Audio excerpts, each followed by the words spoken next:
তুমি কি ইংরেজিতে কথা বলার সময় বারবার ভুল করো? টেন্স বুঝতে সমস্যা হয়? তাহলে এই ভিডিওটা তোমার জন্য। প্রথমে জেনে নিই টেন্স কাকে বলে।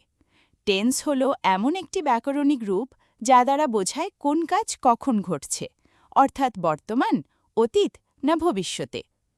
উদাহরণ দেখো, আই ইট রাইস, আমি ভাত খাই, বর্তমান। আই এট রাইস, আমি ভাত খেয়েছি, অতীত। আই উইল ইট রাইস, আমি ভাত খাব, ভবিষ্যৎ। টেন্স মূলত তিন প্রকার: প্রেজেন্ট টেন্স, পাস্ট টেন্স এবং ফিউচার টেন্স। প্রেজেন্ট মানে এখন, পাস্ট মানে আগে, ফিউচার মানে পরে।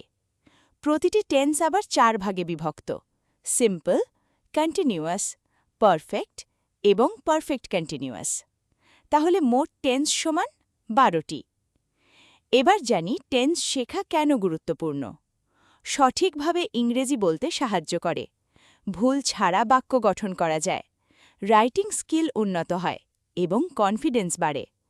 উদাহরণ: ভুল, আই গো ইয়েস্টারডে, ক্রস। সঠিক, আই ওয়েন্ট ইয়েস্টারডে, টিক।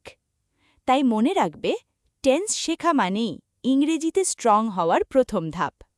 ভিডিওটি ভালো লাগলে লাইক দাও, শেয়ার করো আর সাবস্ক্রাইব করতে ভুলো না।